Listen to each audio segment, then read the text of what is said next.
everyone, welcome to Make Your Day Richer. Happy Friday. I can't, well, unless you're not watching or listening to this on Friday, then happy whatever day it is. But if you're watching us live, it's Friday. Last night, I emceed a fundraiser for the Charlotte Speech and Hearing Center. So much fun. Thank you for having me. We raised a ton of money that I don't actually know the exact amount yet, but I will tell you probably next week how much we raised. It's a really fun night. And my dad was here from Wisconsin, so he got to see that. And it was a great night. And, you know, I go to bed at 7 o'clock usually. So I'm a little tired today, but we've got a really good show. Troy Horne is here. He's been on Star Search. He was on NBC's The Sing Off. He was on Broadway in Rent. Come on. And he has a new book called Middle Management and a bunch of other books as well. You need to check him out. So we're going to talk to him. We're going to play a game. Everybody in the audience is going to win a copy of Middle Management. If he wins, it's going to be a good thing. All right. So we should start the show. Hit it, Big Infinite. Make your day richer than it was before. Got some good times knocking upon your front door.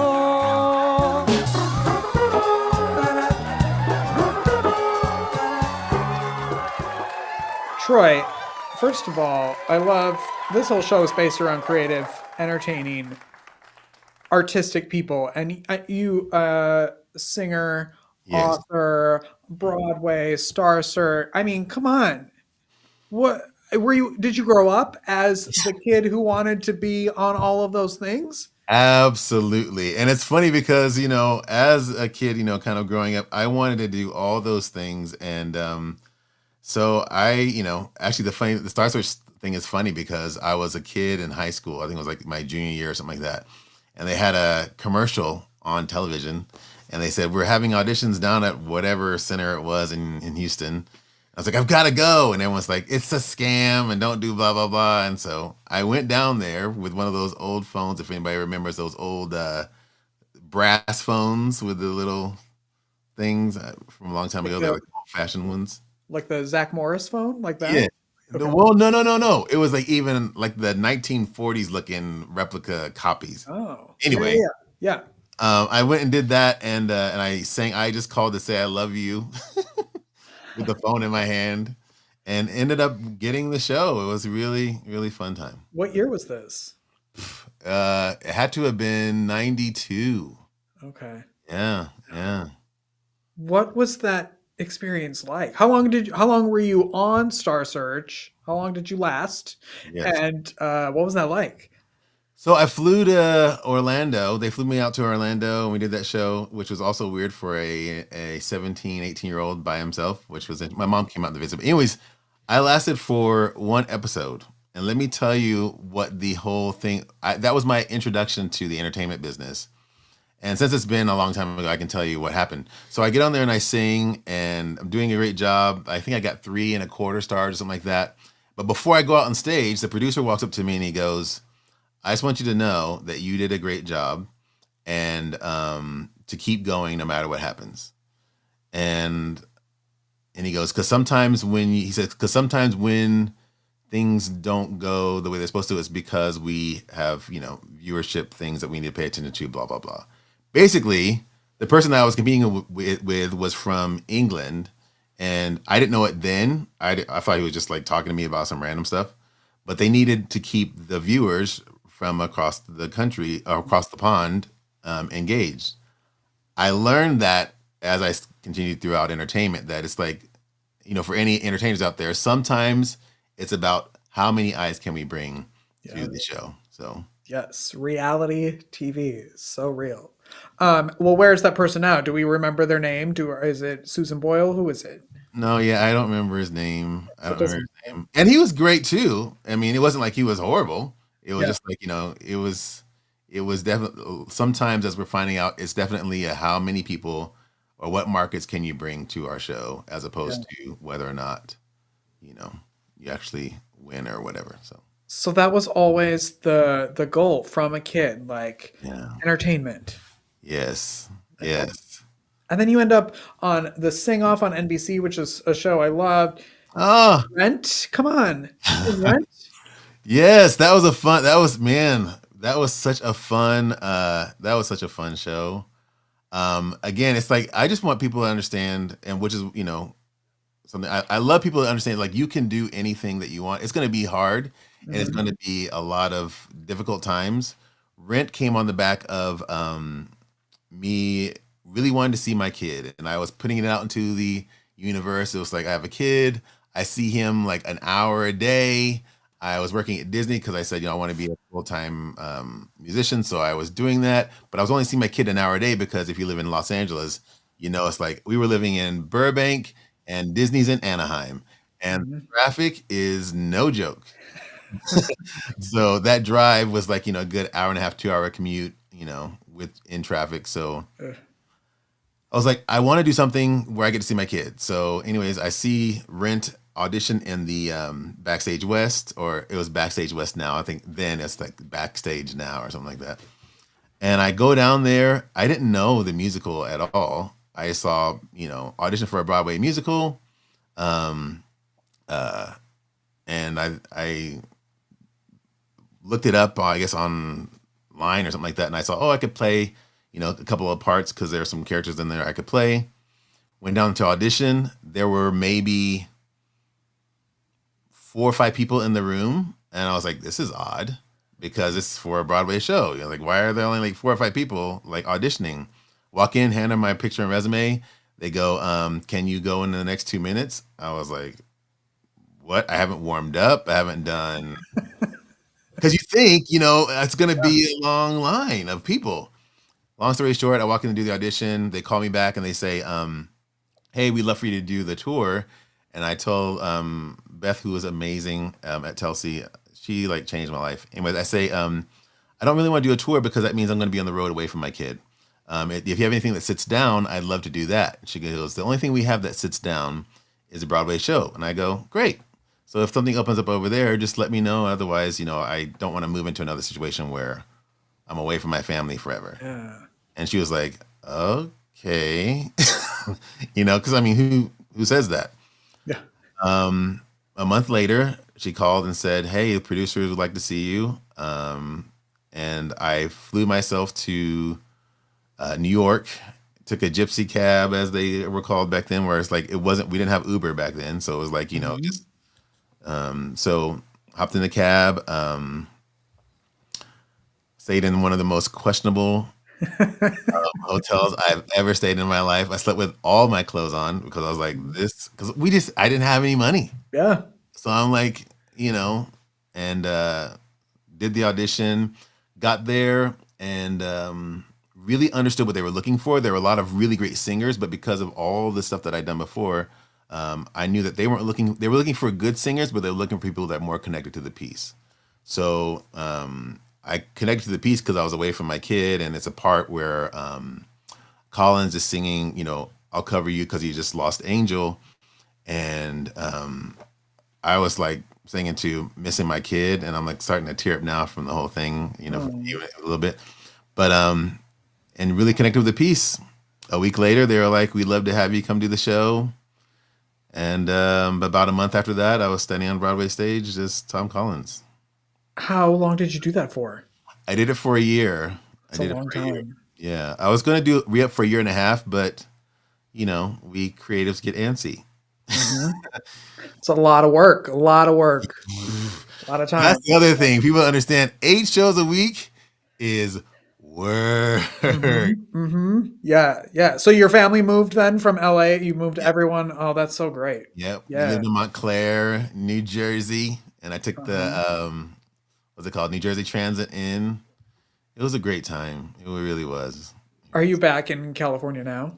No, we're in Denver, in Colorado now. Oh, okay. Yes. Nice. Yes. So. Yeah. We had last season the co-creator of Rent on this show, Billy. Yeah.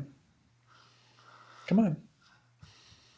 Yeah. That is so cool. I should have done this if I was a better producer. I would have been like, he's here. Let's chat about your experience. That is so cool. Okay. Yeah, That it was is so cool. fascinating to talk to him. Yeah. Yeah. Well, where did your book come from? Middle Management. So Great book. I did this. Yeah. So I did this whole thing where I help kids, and kids are starting to leave the house, right? They're starting to go and do their own things. You know, the little kid that I was concerned about spending time with is now in college. His brother is getting ready to graduate, and everyone's getting ready to leave. And I poured a whole lot of energy into, you know, being a dad and helping them and stuff like that. And now that they're going, I'm like, you come back to like, well, what do I want to do? And I spent a whole time, like last couple of years, really figuring out what I want to do. And then the struggles of thinking, oddly enough, after all that stuff, is it possible for me now? And is it too late? And blah, blah. And I went through this whole season of really trying to do that. And so I wanted to share the exploration, not my exploration, but how I got through it and into saying, hey, I want to be a writer and doing the research on how to do that. But to get to the point to getting past all the self-doubt, getting past all the, can I make this change? Can I do it? Is it possible? Is something that I think that I heard that a lot of my friends who are at this age kind of struggle with. And I wanted to share my process of how I got through it, hoping that it would help other people get through it, you know, get through that process of moving into the second half of life with as much gumption and planning as we did the first time. Yeah, I feel like I talk about this all the time in real life. Like you turn 18 and you're suddenly supposed to know what you're doing with the rest of your life when you don't even know how to do laundry. Like that makes no sense to me. And then like I don't understand that. And then you get to this age, like me, I just turned 41. So you're like in this age and you're like, should I still be playing talk show host in a bedroom? I don't know. It makes sense. But you have to like, you do need help and a little guidance and someone who gets it, you know, like life is hard to figure out. Yes. It's like you get to, like you said, you get to like 40, and that's when I started going, 40, 45 was when I was like, there's a lot left and he's going to be gone and he's going to be gone. And what am I going to do with the rest of this stuff? Who am I now? Right. Yes. Because so much of my life was either career or a kid or, you know, supposed to do's. And now I'm like, okay, well, I checked off most of those careers or supposed to do's and there's time left. So what do we do? Keep myself busy. Right. Yeah. So. That's so funny. I'm always fascinated when people write books, how they came up with the title. Middle Management is the title.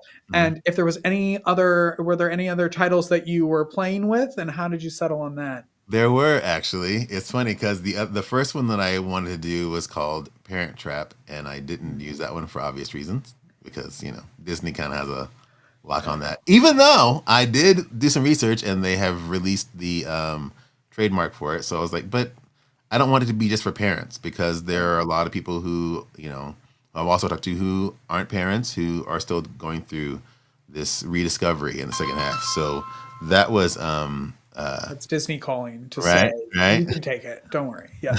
Right. So that was a whole idea for that. So Middle Management came when I was like, what am I actually doing in the middle of this whole thing? And it's managing the middle of my life. And I thought of the term middle management because we, you know, as the 40 somethings, we know from that position of bosses or whatever. And so I thought it'd also be something that we'd be familiar with as a term. So I love that. Yeah.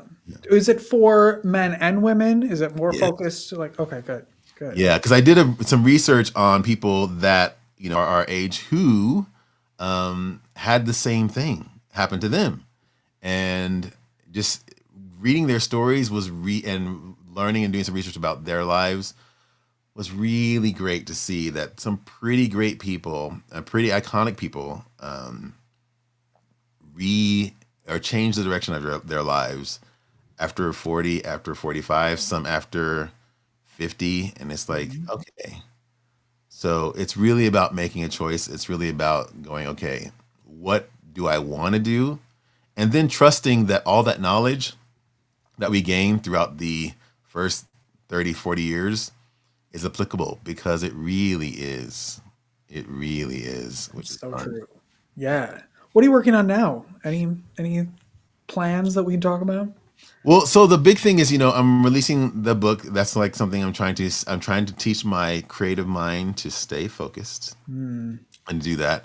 And then outside of releasing the book, I'm starting to do one last venture with my daughter, because she wants to do acting and singing.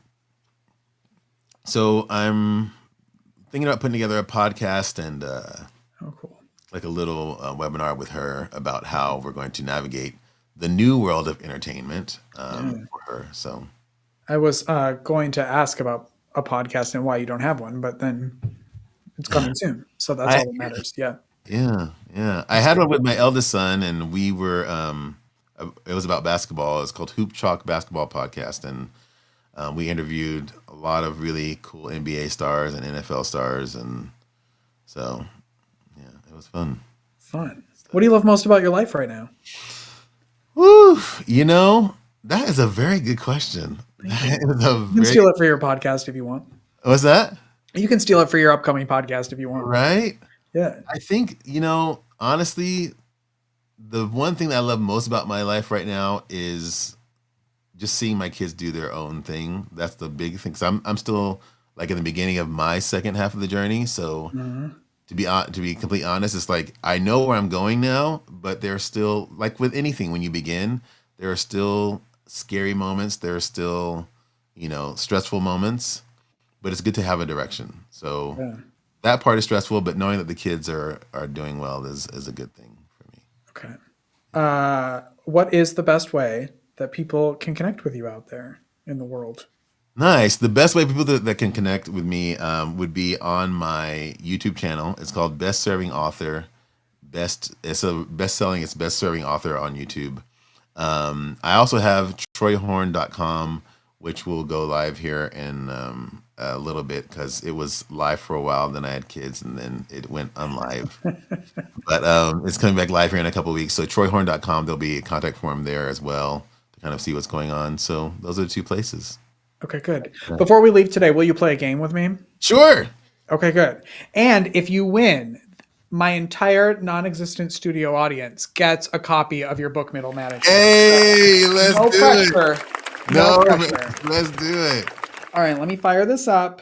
Okay, the game is called 5-Second Spotlight. Okay. Okay. So I'm going to give a category, and you have 5 seconds to name 3 things that fit into that category. Okay. Have you ever played Ooh, 5-second rule? I haven't. I mean, aside from, dropping things on the floor and then saying you get to That's eat it. different. Yes, close, but okay. Are you ready for the first category? I'm ready. Ooh, okay. And it's all based around like kind of your life, but Okay. not your specific life, but like musicals and singing, stuff like that. Ready? Okay. Name 3 musicals that could double as dating advice. Okay. Let's see. I'm gonna say Rent. I'm gonna say In the Heights, and I'm gonna say My Fair Lady because those 3 came to my mind. It's a good one. A good one. Thank you. Number 2, name 3 things you'd never do during a live audition. Oh, sing with a prop. Is what Okay. that's number 1, which I did. So let's see what else. Approach the table when you're auditioning. That's number 2, and then 5 seconds. Dude, sing with a prop, approach table, and apologize for a bad performance. Okay, good. You just need one more to win. Okay. Middle management for everyone in the non-existent studio audience. Let me find the good one. Name 3 reasons someone might get kicked off the sing-off. Okay. These never happen, by the way. No, of course not. Showing up to set maybe a little compromised. Talking to Nick Lachey unsolicited. Oh, do not make eye contact with me. don't make eye contact. And let's see. Pushing back on judge feedback while recording. Just perfect. Perfect answers. Everyone in the audience, in the non-existent studio audience, gets a copy of Middle Management Let's signed by go. Troy as well. So thank you so much. I appreciate it. Thank you. Thank you. Yes. Come back anytime. Thanks for being here. Oh, well, thank you. Thank you. This is so much fun. So much Listen, fun. just click the link anytime you're bored, and I'll probably be here. Sounds perfect.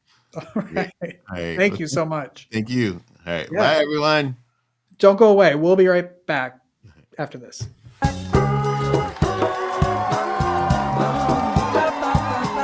Life is difficult. Are you feeling overwhelmed or like you could use a little support for your mental well-being? Visit the Help Hub. It's the most comprehensive and inclusive free online destination for mental health resources, helpful tools, crisis hotlines, and supportive content. Just go to thehelphub.co to find the resources you need when you need them most. Unlike other resource pages, the Help Hub is divided into 16 different categories, ensuring that everyone in every community has access to the resources and support that matches their unique needs. Find the help you're looking for at thehelphub.co.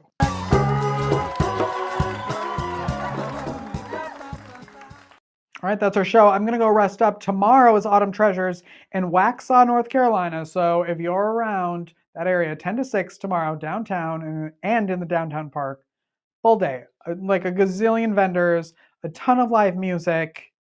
Me, I'll be emceeing, I'll be on the main stage. And you, so stop by and say hi, would you? All right. Have a good weekend, everyone. Go make your day richer. Go make somebody else's day richer. You've made mine by watching this show, and I love you for it. We'll see you on Monday. Bye-bye.